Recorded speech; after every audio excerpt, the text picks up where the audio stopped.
Hello, everybody. Um, my name is RJ McNicholl, and I'm here to talk to you guys a lot about how we protect our families against, the mental health issues that are coming up. And so we're going to start here in a little bit. Let's see, I got some questions starting to load in, and that's great to see. It's great to see, and these are good questions that definitely can we get answered as we move forward here. I want to say hi to Tina Newberry, who is logged in as well. And so thank you for supporting and thank you for being a part of this as well and helping put this together. And I see Coach V is registered here, and thank you. And I see Gina, hi, how are you doing? Um, Roland Murdoch is here, and I appreciate that. And looks like Shantessa Terrell is involved. And so thank you, everybody, so far who's here. And those are the people who are asking questions. There's definitely more people who have registered and are here listening. So please get those questions rolling in, and we'll get started on answering those questions as much as possible. Let's start with, the first question here that I see. It's, what can we do as parents to keep our children positive with all the fears that are going on in the world here? It's hard. Excuse me. There's a lot of things that are happening. There's, a lot of fears, and those fears are very real for people. And I think the one thing we have to do is we have to acknowledge them. We have to acknowledge that those fears are present, and we have to sit down and not invalidate them at all. This is a time that, there's going to be a lot of questions. And as parents, we're going to have a lot of fears ourselves. And so our feelings can be negative. Our conversations can be negative. Even sometimes doom and gloom comes into those conversations. And as parents, our role really is to help protect our children from some of those things. And so we want to be honest with our answers. We want to be engaged, but we also want to make sure that they're seeing the positive. And so how we do that is so important. We want to limit time that they consume some of the media and some of the really scary things for kids, things like big statistical numbers or listening to huge, press conferences with a lot of adults having really scary conversations. We want to protect them from those things and really use that time to build relationships with them, help explain what's going on in a way that they understand it. Kids need three really important things in their lives, and right now those are being challenged. Children need, reassurance, they need reliability, and they need structure. And those three things are so important. And I'll go through them for a minute, but they need the reassurance to know that they're going to be okay, that we're going to be okay, that their worlds are going to be okay. And right now, those are questions that we as adults are having a hard time answering as well.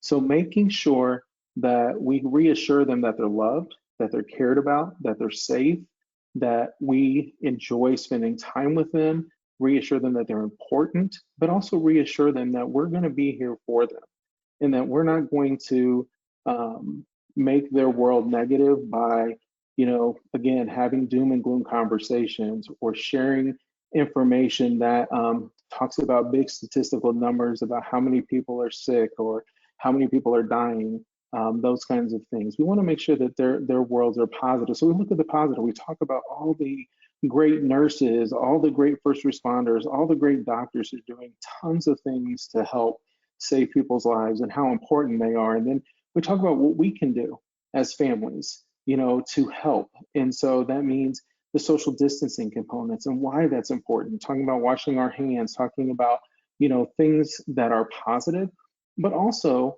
sitting down and disconnecting from those things and having conversations with our children about just normal life things, what we enjoy, how their friends are doing, how they're doing, playing games with them, laughing.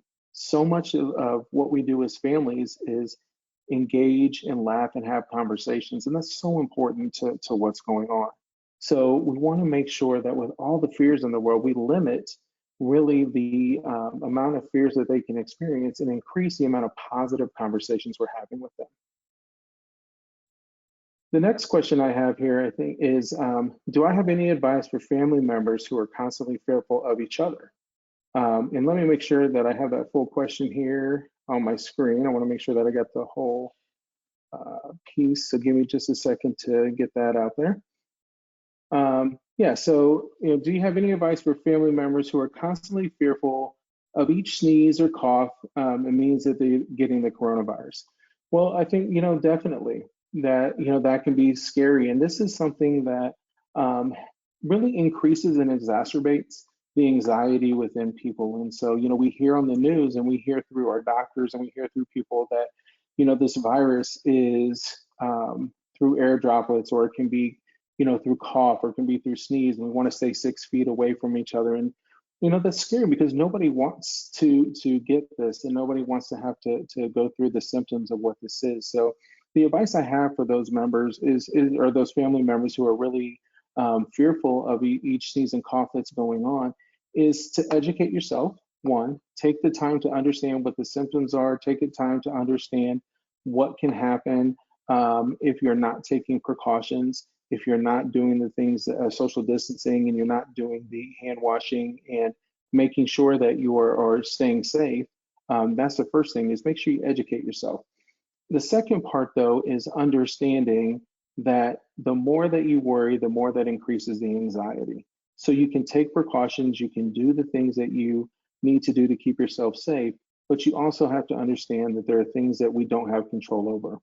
And so, really kind of sitting with that lack of control, and understanding that what is within your control is how we function and make decisions.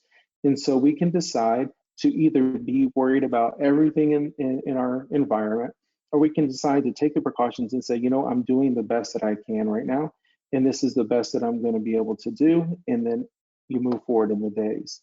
And right now, it's tough, and that's a really hard question, because people are scared, and it's a very real fear. So I want to make sure that we're not invalidating that fear at all, but we're talking about it, and talking about it is extremely important. Um, One of the other questions here I hear is, my wife and I are staying connected. We play above the line, looking for opportunities. Looks like looking for opportunities uh, to excel. Scriptures are important, and the Bible is a very good thing. Well, I agree. I think looking for ways to connect are extremely important. Looking for ways to connect as a family. Look, this is an interesting time, right? I mean, what we're doing here is we're spending way more time with our families than maybe we have in the past, and so we look at this as a positive opportunity to build relationships, to take the time. One of the things that I think is extremely important is that we make time every single day to spend with our children, even in this time. Yes, they see us working. If many of us are working from home, they see us working more now than they would see us working if we're at work, because they're typically at school and we're at work, and so they don't see that interaction. But when we're working from home, they're seeing us work and seeing us focused on something else. That's a new thing to their environment. And so what's really important about that is we take as many breaks, or we take as much time we can to spend with them, to maybe get to know what they're doing in school, maybe just sitting on the porch and having a conversation, taking a walk with them every day and just asking questions, seeing how they're doing, playing a game. The interaction and social interaction we can have does not have to mean isolation. What it means is that we can have those interactions with the people in our home and the children in our home. That's so important. Help them to connect with their friends. I know that we talk a lot about the idea of limiting screen time, but right now, screen time is what is helping us to stay social. It's helping us to connect to other people. And so get creative with that screen time. Maybe they could have a virtual sleepover, maybe have two or three of their friends, connect with them through a video conference, and have a sleepover, and be able to connect that way. Allow them the time to connect with their friends through different modes. This is something that's extremely important, because we want to make sure there's time for them to have some normalcy within their life as well. So our interactions with them are so incredibly important. So take those breaks, let them connect with their friends, and ask about them, have conversations about what's going on in their worlds. And I think it's also important. I see another statement here about lifting them up, and absolutely positive feedback for our kids, positive feedback for ourselves is important. Being able at the end of the day to know that, man, I did a good job holding it together today. I was able to get them to get some homework done, or work on their e-learning in some way. And I'm going to talk about that in a little bit, about how that the e-learning can affect our relationships if we're not careful about that. Please do continue to bring in some of those questions. And if you have follow-up questions to what I'm saying, please indeed ask those and put those here.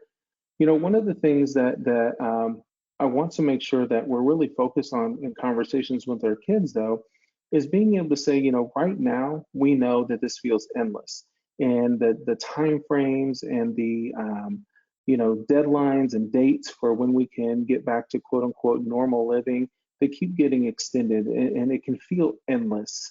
But we got to remind our kids and remind ourselves that it won't be, that it won't be endless, that there will be an end. And although we don't know what that specific timeline is, there is that need for social distancing. So that means that we have to close things. I mean, our life changes a little bit, and we are experiencing things that are not permanent, though. And that's what's important. It makes us, you know, it makes it easier to cope knowing that we're going to get back to normal at some point. We don't know what that specific timeline is. And we do be honest with our kids in saying when we don't know. We don't want to tell them things that aren't true. We want to be as honest with those things as possible the based on the importance of the situation. So we want to be as honest with them about what's going on in the world based on their age appropriateness is what I was trying to say. And making sure that we're having conversations with them about what's going on in the world, but also understanding that their world looks different than our world. You know, they don't have the same experiences, they don't have the same life history that many of us do. And so we have to address it with them in the way that is age appropriate to them. And that's so important. Again, in that conversation of focusing on the real positive things that are happening. If we look at how the communities come together, we look at the nurses, the first responders, the doctors, the people that are helping to cure the situation, to, you know, bring positivity to the world and all the positive things, point those out, help them figure out ways to contribute, whether that's writing cards to the first responders, whether it's making little video posts and sending them to people they know in your family or medical providers they know, really lifting them up because they are struggling as well. They are having a hard time because they're going to work every day and they're walking into dangerous situations. And so helping our kids know that those are heroes and those are leaders that we want to support and lift up, that helps them feel positive. Help them get involved in a project, you know, whether it's, again, just signing a card or whether it's drawing a picture. It's so important that they feel like they're a part of the solution and not feel powerless.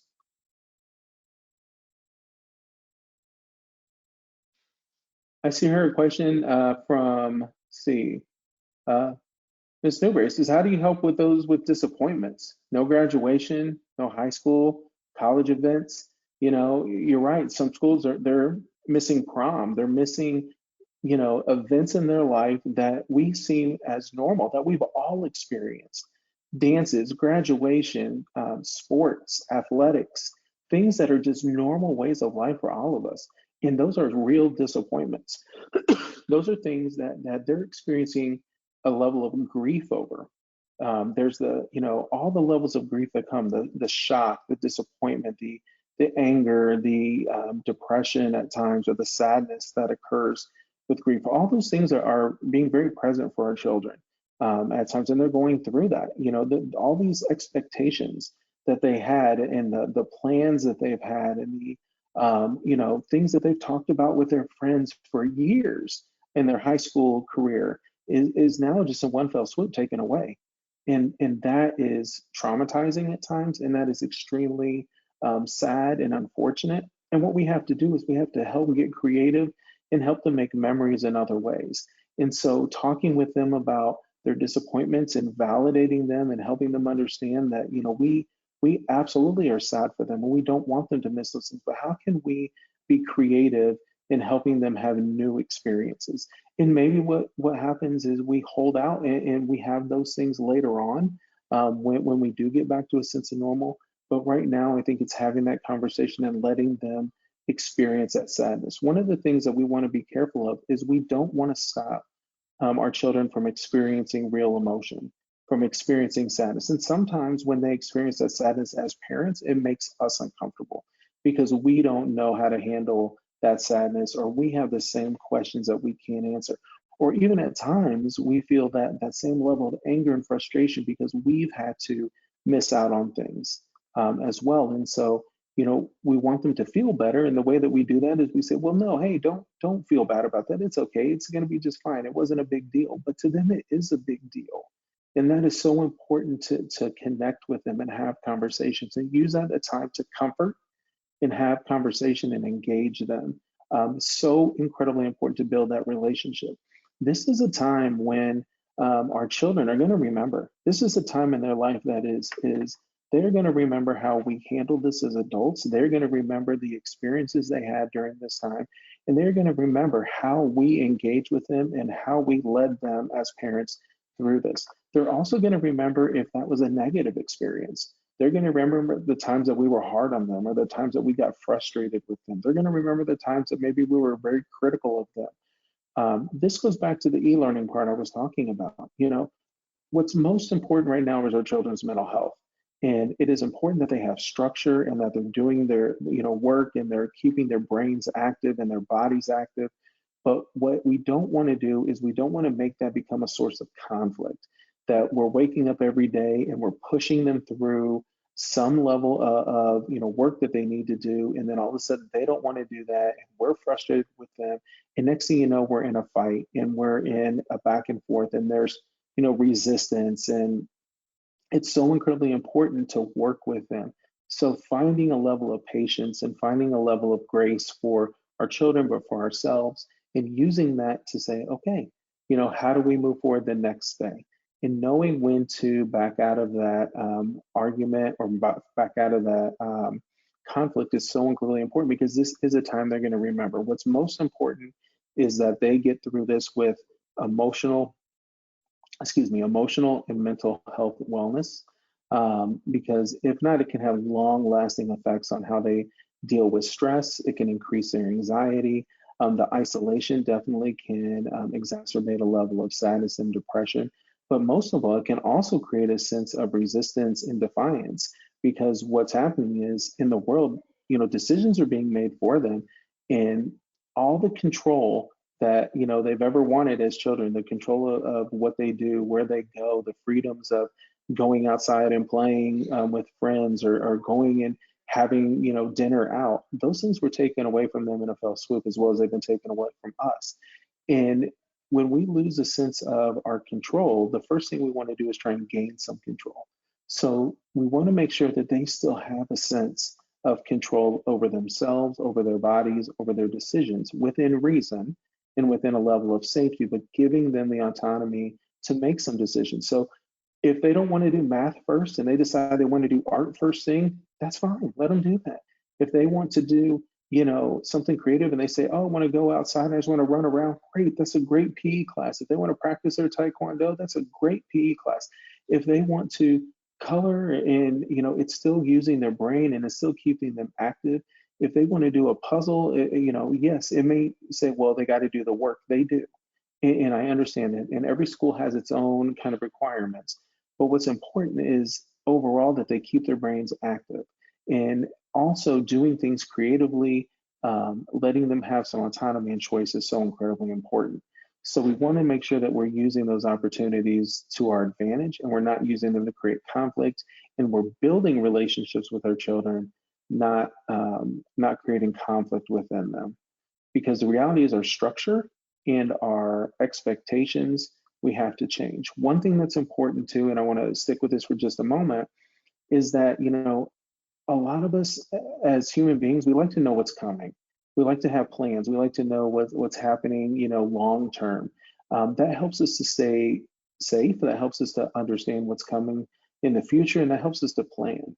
But right now, things are changing so much, and they have been changed so much, and they have been changed daily at times. So one of the things I recommend is that don't plan for more than 3 days ahead. Don't plan for more than 3 days from now. Because what happens if you do is that you may unintentionally create a lot of disappointment because things may change. You may make promises that you can't keep because of things that have changed over time. So just, plan for 3 days. This is what we're going to do today. When your children say, well, what are we going to do next week? When are we going to go back to school? What are we going to, see grandma and grandpa again? When are we going to be able to see our friends again? Say, well, I'm not sure of that, but today, this is what we're going to do. and help redirect that back to what's happening now.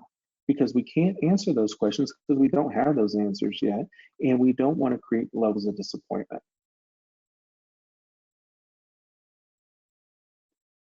I see a lot of people continuing to log on here, and I really appreciate that. Again, if you are just logging on, one of the things you'll see is there's a lot of questions that are being popped in. So please do keep asking those, and we're going to keep talking here, as for the next hour or until about 8 o'clock. And again, please keep asking those questions. These are good questions. These are good things. One of the things that we want to also do, and I kind of mentioned this earlier, is talking about structure, is although we want to give this some autonomy, what we don't want to do is we don't want to treat this as a perpetual vacation. We don't want to treat this as get up and when you want to, do whatever you want, eat whatever you want, watch whatever you want, spend as much time as you want, on your screen and those things. We don't want to make this a perpetual vacation. But I'll go back to what I said earlier about kids needing reassurance, structure, and they also need reliance. So here's the thing: they need the structure to understand what's coming, to know what they're doing for the day, to say, hey, here's what the next few hours is going to look like, or here's what we're doing this afternoon, or here's what our morning is going to look like. So before you go to bed at night, when you're having those final conversations with your kids, review that. Here's what we're going to do tomorrow. We're going to get up and we're going to have breakfast and we're going to get ready for the day. And we're going to start doing some things. And we may do X, Y, and Z. So making sure that you are providing a level of structure and expectation for them. It's so important that they know what's happening when they get up. The others, they need the reassurance to know that we're going to be honest. They need the reassurance to know that we're going to be there and that they can come to us with questions that are not going to be criticized. They can come to us with questions that aren't going to be made fun of, that are going to be validated. And they need the reassurance to know that they can come to us and we're going to have a conversation with them, that we're going to take the time to sit with them and really hear their hearts and hear what they have to say, because their words are so incredibly important to our lives every day. They mean so much to us in terms of making sure that we are protecting them and taking care of them. And when we answer those questions, when we provide them clarity, when we help to alleviate some of those concerns, that improves their overall health and wellness. That improves the way they think about the world. That improves their security. And that's so important because right now, security is absolutely being challenged for them.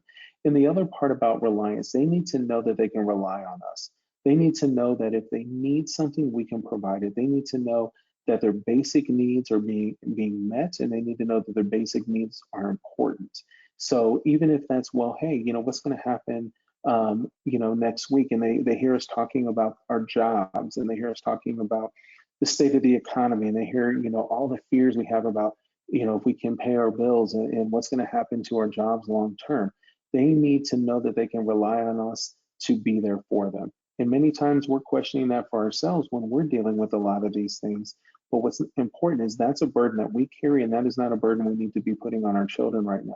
What they need to be able to do is manage themselves day to day in terms of what's in front of them from a day-to-day standpoint. And we don't want to put adult issues and adult conversations in the hands of young children.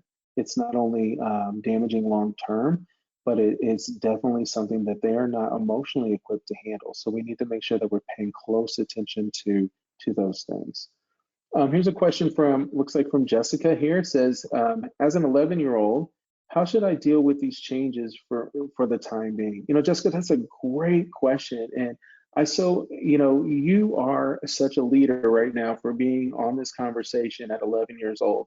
I so much appreciate you engaging in this conversation. And I can tell just from that question how incredibly mature and how incredibly, just smart and intelligent you are. So your parents have to be extremely proud of you for sure. But let me answer your question. How should I deal with these changes for the time being?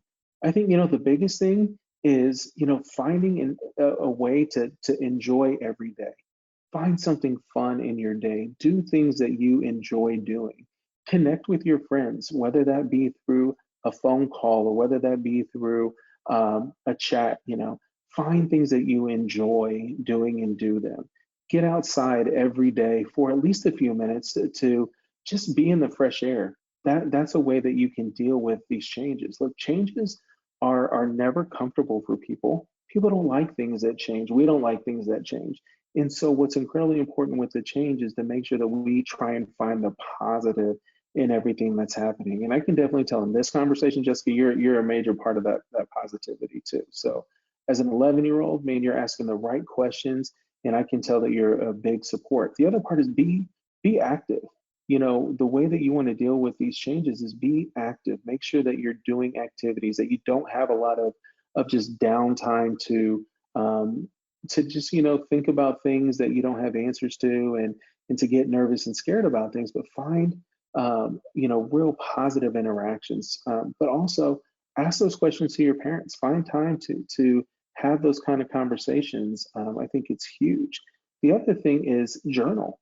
If you have an opportunity to kind of write down how you're feeling and write down your experience, it's so important because 10, 15 years from now, when you're an adult, you'll have that and you'll remember what this time was for you and how much that you took this and developed through that. And you took the positive from it. So every day, my suggestion to you, Jessica, is you write down the one or two most positive thoughts that you can have today.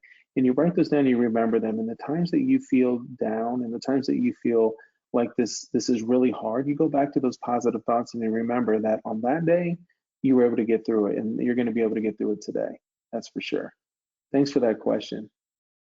So here's a question from Roland. Any suggestions on how to offer some form of comfort for those, let me see, this question looks like, for those who have lost a loved one. They couldn't have a visitation or a final viewing. Well, the first thing I would say is for anyone who has lost a loved one or through any form of illness or tragedy, or even in this situation through the COVID-19, that they've lost a family member and they didn't have that time for final viewing. That's very difficult. And I would say my condolences to not only the family, but the communities in which that individual or these individuals have lived. My suggestion there is, really kind of looking back on the memory, the experiences that you did have with that individual, and not focusing on the last moments. And if we look back, one of the things that when I talk with people who've experienced grief, whether that's a loss of a family member or a loss of a pet, even, one of the things that they experience is they experience a level of sadness every time they think about the loss. They think about the last few days or the last moments. They think about, in this situation, not being able to have a last conversation with them. And that's where their focus is.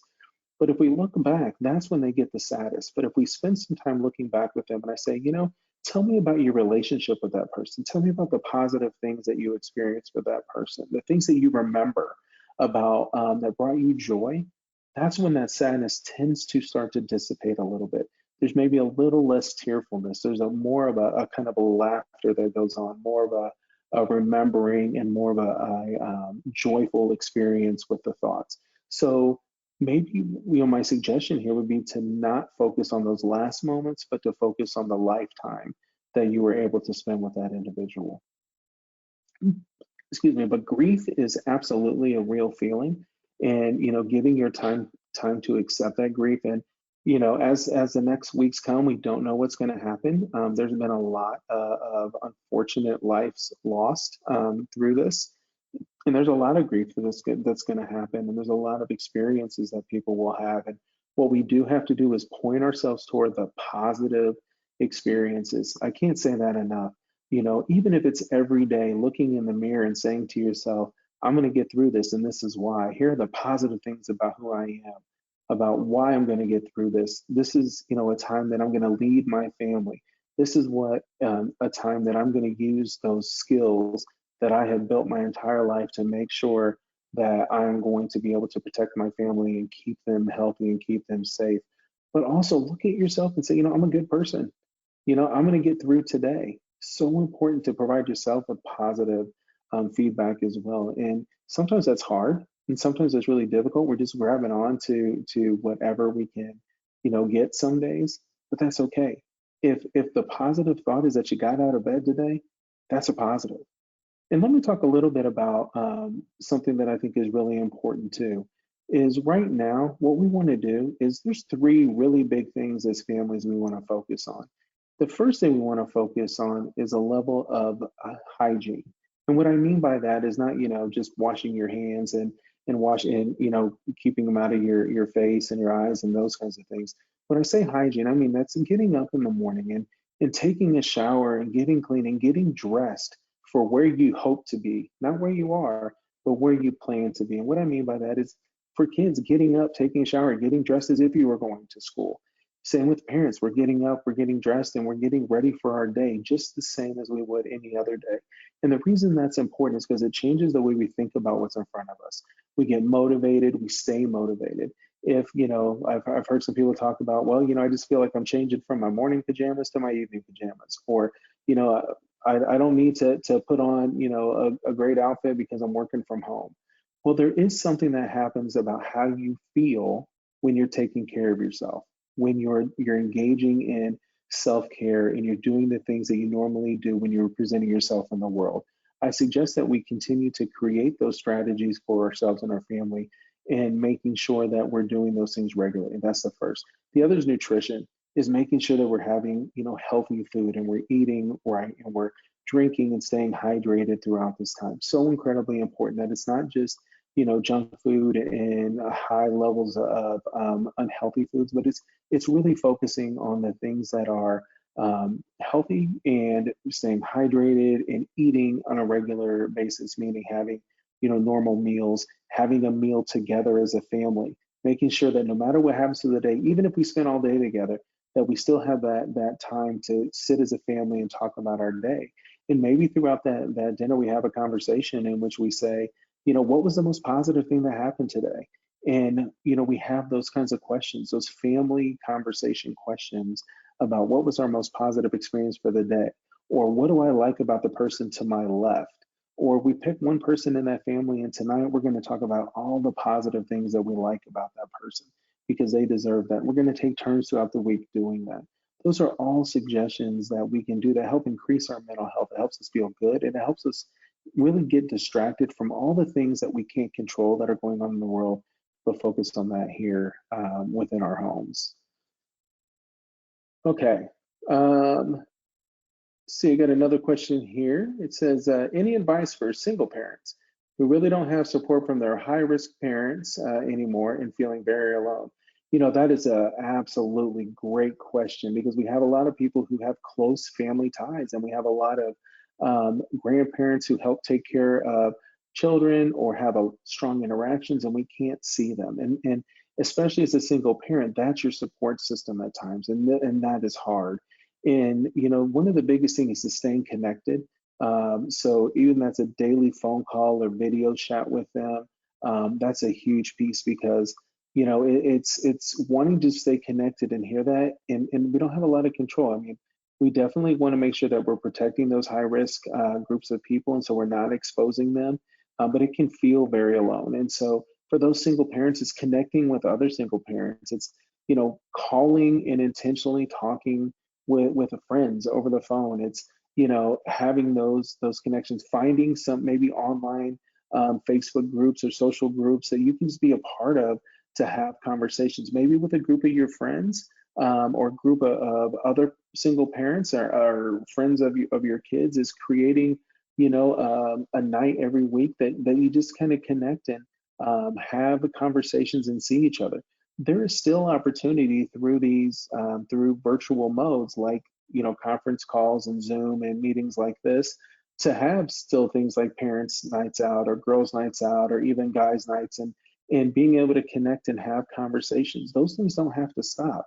They look different and they look because we're not here face to face, but you know what we are here is on screen to screen and it's still the relationship and still connecting with them. And once you get going in it, the conversation feels normal and flowing. And that's so incredibly important. So finding other means, but the loneliness is there and acknowledging it. Sometimes when we have negative feelings like loneliness or sadness, one of the things we do is we try and fight them. And when we fight them or push them down, they actually get a little stronger and they actually get a little louder. And what we really want to do is sit with them and accept that that's where I'm at right now, that this is how I feel right now, but I know that that feeling is not going to be forever. And I know that feeling is going to be temporary.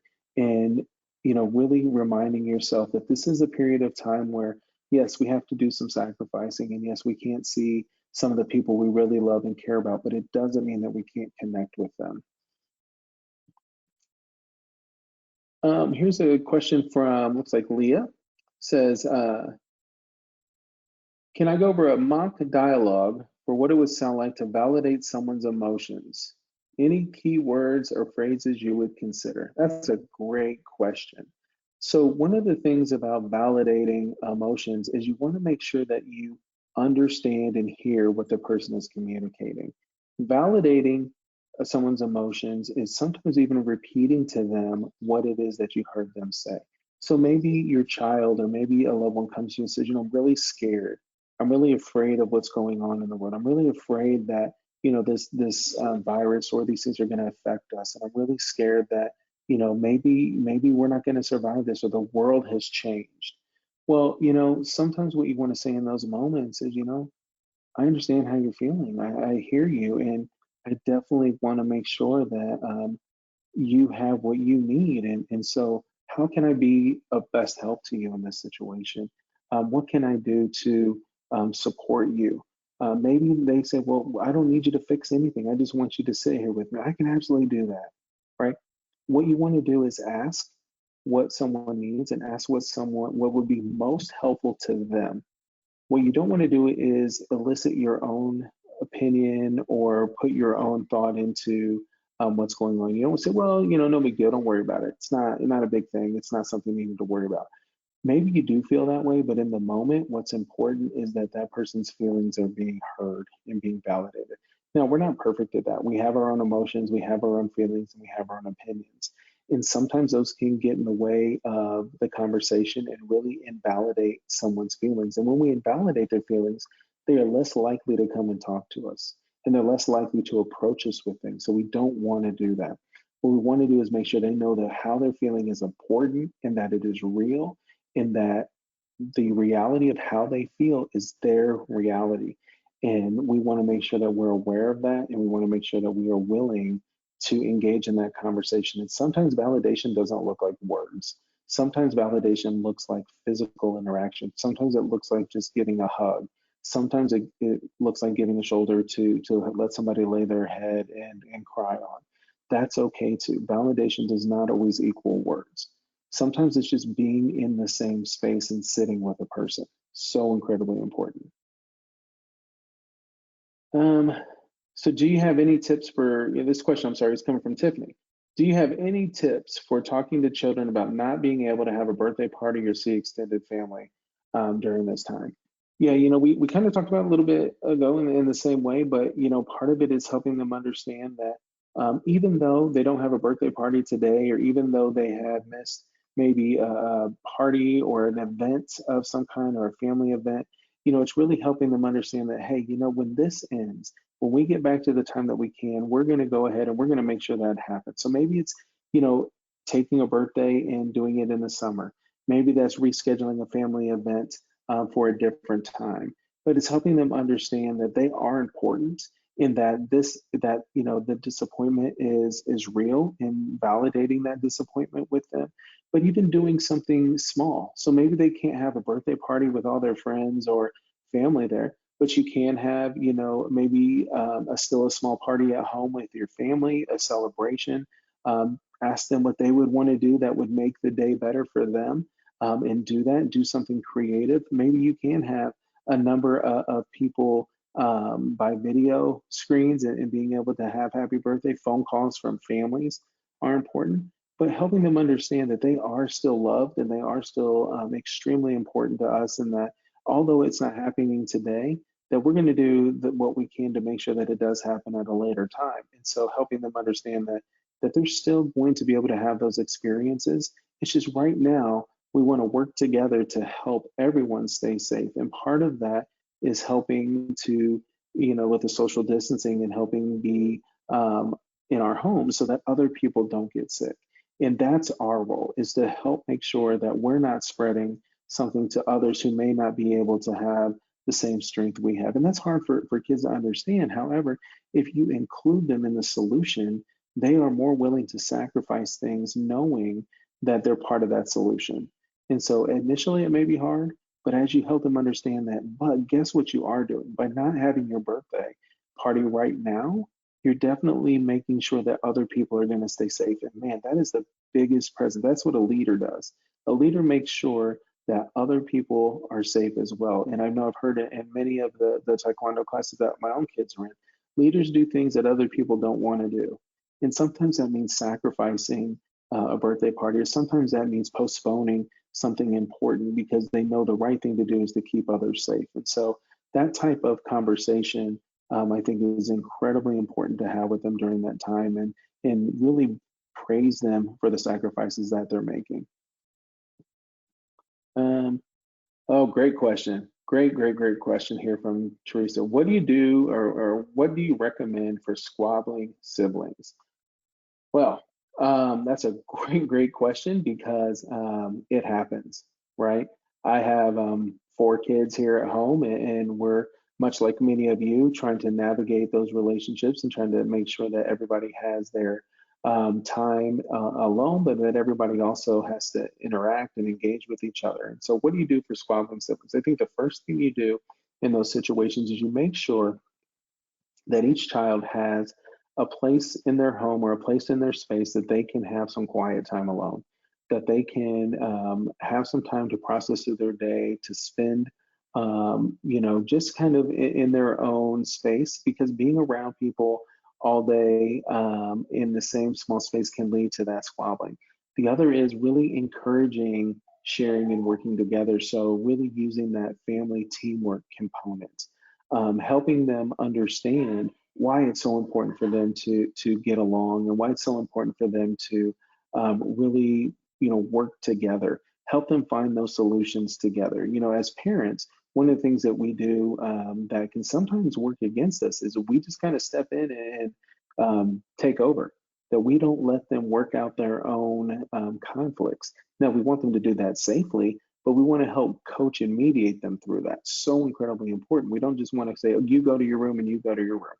Now, of course, if they're fighting or it becomes unsafe, you want to separate them. But if we can engage them in conversation and distract them from what they're conflicting about, then we can have more success. So maybe we say, "Hey, look, I know, man, it's tough. It's tough to be in the same house every day, and it's tough to see, be in the same place and share the same games and have to split the time and not be able to see your friends. That's tough. But if we work together, we can make it easier." So really focusing more on teamwork, finding things that they can do together that they can have success in, keeping them active, helping them work together to keep their family safe, and helping put that in place for them. So whatever that may look like, maybe that's even doing chores together, making a game out of it. Not, creating a healthy sense of competition, not an unhealthy sense of competition. It's not about winning, it's about teamwork. And I think that's extremely important for families when we're talking about squabbling siblings. And the reality is, sitting them down and having a conversation is so important, giving them an opportunity to be heard. So this is a learning opportunity to be able to sit down and say, "Hey, you know what? Why don't we do this? Why don't I give you 2 or 3 minutes to tell me why you're so upset with your sibling or your brother or your sister?" And you get all of that time. You can tell me whatever it is that you're frustrated about, and you just listen and you hear it and you let them get that out. And then you do the same with the other. So incredibly important as well. I think that if you give them the opportunity to just say what it is they're feeling and get it out, you can really reduce the amount of conflict that's happening. Here is a question from Seth Berkey. It says, as both a martial arts instructor and a youth pastor, how should we deal with teens who are being consistently social? Consistently social and are not taking social distancing seriously. Man, that's a great question. I think the biggest thing is we have individual conversations with them, and we sit them down and we help them understand why this is so important. We help them understand their role. One of the things we do as parents, and we do as adults, and we do as youth pastors or instructors, or just people who have influence in young kids' lives, is sometimes we have to really focus on just sitting them down and helping them understand why they are so important and why their actions are so important. Not just because we as adults want them to, and that's what they hear on the news, or that's what the next buzzword is, for them, but no, because we want them to be involved in what's going on in our world and have them have a role in that. So sitting down with them and saying, look, I know that this is what you are wanting and this is normal, and maybe you're feeling like it's not all that important to you.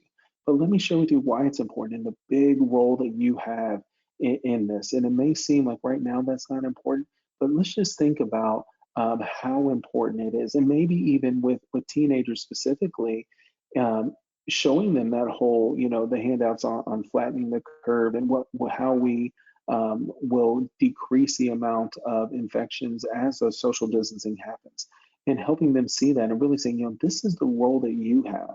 This is the role as a leader you have in this, and you can help in so many different ways. So giving them that positive feedback and really encouraging them to be part of this solution. I think that what's happening is kids feel like, and young adults feel like they're invincible, and this isn't going to affect me. And I don't know anybody who has the COVID-19 or who's contracted the virus, and I don't know anybody who's gotten sick. This isn't going to affect me. And you say it might not, but the reality is that it affects a lot of other people, and we want to make sure that we're considering them and helping them understand how important it is to have consideration for others, and using these moments to teach that, to teach those life leadership skills in these moments is a huge time. We find these times of tragedy, or times of pandemics, or times of isolation as learning opportunities. Again, helping them to understand the importance of their role in this is so incredibly important to their mental health. Um, Here's another question. Looks like from Tiffany here. It says, advice on handling the worry about being required to return to work before it feels safe. I think that that's a great question. So how do you handle that worry? I think the first thing that I say to people when it comes to this is that you have to do what feels right for you. There's so much information out there right now about whether you should be at work, and whether you should, what precautions you should take, and whether employers should require their people to come to work or not, or recommendation for people to stay at home and all that. And so one of the things that is so incredibly important is you have to do what's right for you, because what's going to happen when you do that is you're going to feel good about your decision. So that decision can be influenced by credible information. So making sure that if you are doing research or reading about things and trying to make your decisions based on that the information is coming from credible sources like the CDC, or places that really do have the credible information before you make that decision. But then you have to sit down with yourself and say, how do I feel about this situation? How do I feel about the decision that I'm going to make? And you have to trust your instinct, and you have to trust what it is that you feel is the right decision. I know that's hard, and I know that that's not a direct answer of whether you should or shouldn't go to work, and I'm not going to answer that question, because what I want people to do is I would love for people to make that decision based on how they feel and what feels right for them and their families. This is the time where that is something that is so important, is that you're making decisions that you feel are good for you and your family, based on credible information.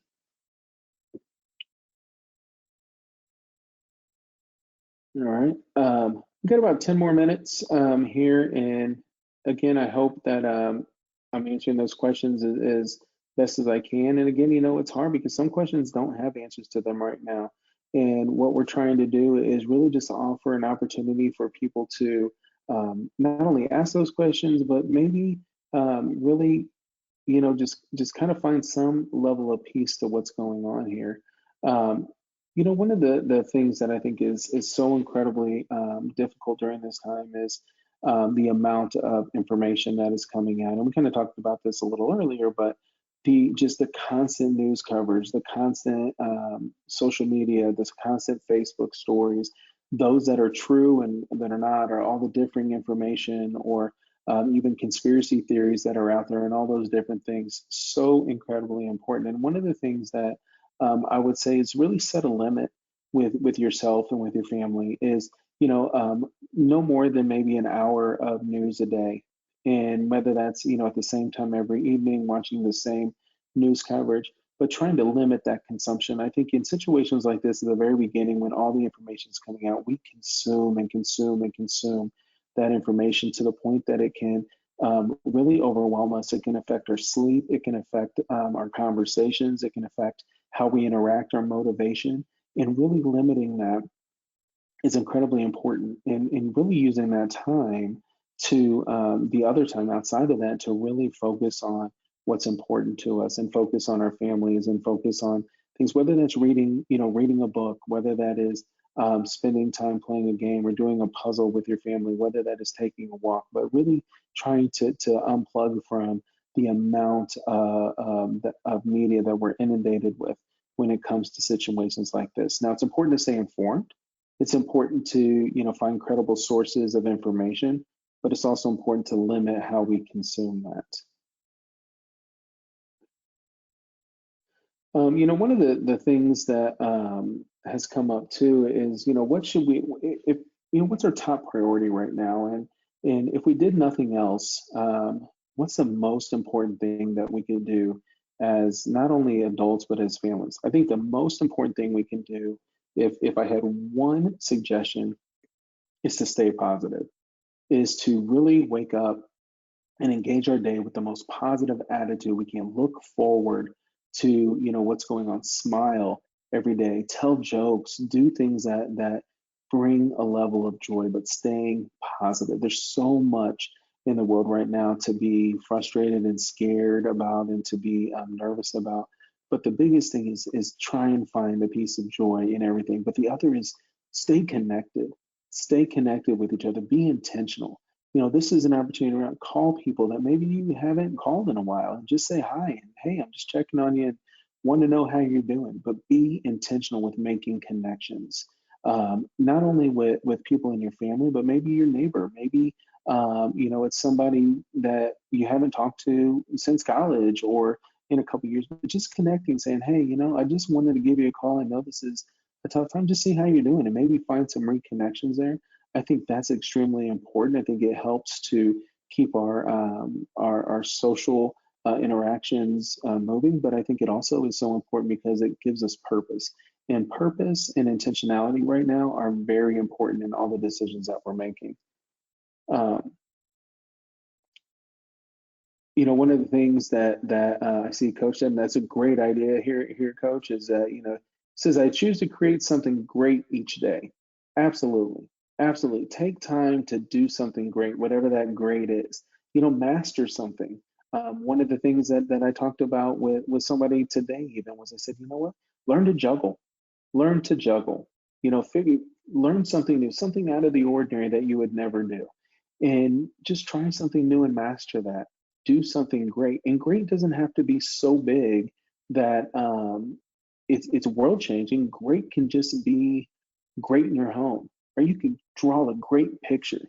You can, make a great card. You can make a great video for your family. You can, have a great conversation, but do something great. I love that term. Get outside of your comfort zone a little bit.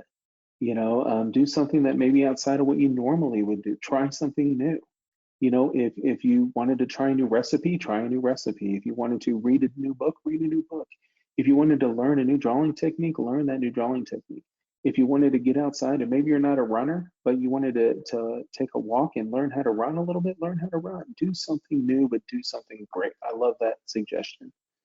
I've got about 4 minutes left in here. So any additional questions, please ask them. I'll try and get to all of them.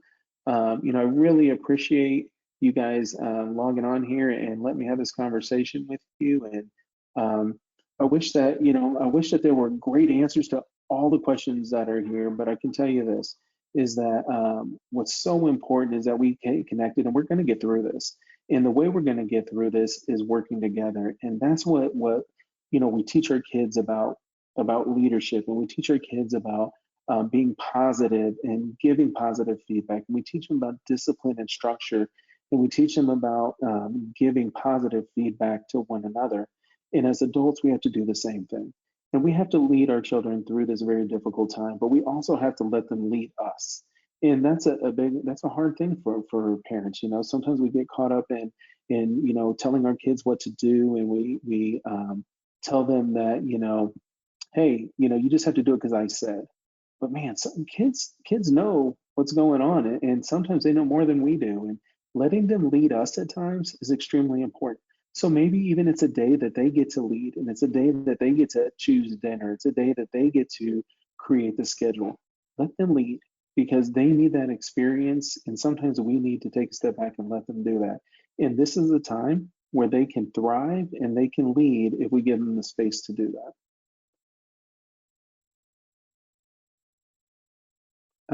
Here is another question.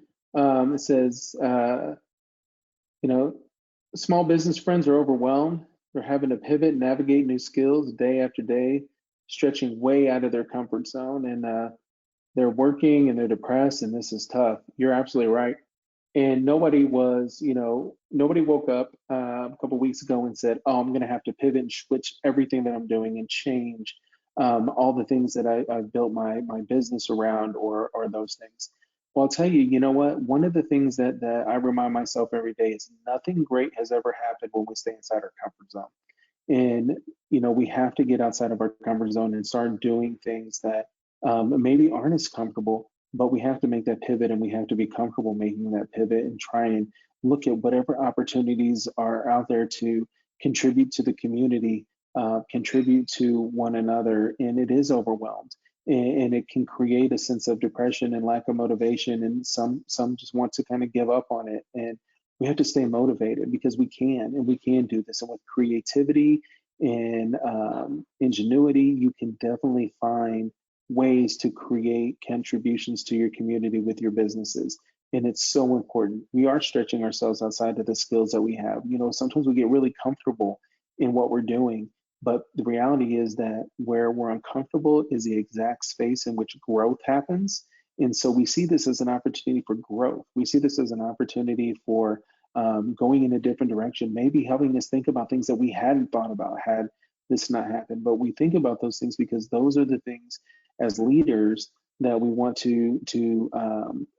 We want to be creative. We want to lead the people that work with us and for us and our teams in different directions, and provide the insurance and take that creativity to the next level. I think it's so incredibly important. All right, well, it is 8 o'clock. Last thing I'll say, and I think it's so incredibly important, is that everybody who is this on this call, I really appreciate every one of you. And feel free at any point to email me or get in contact with me. At any point, I'm happy to have a conversation with you or answer more questions at any point in time.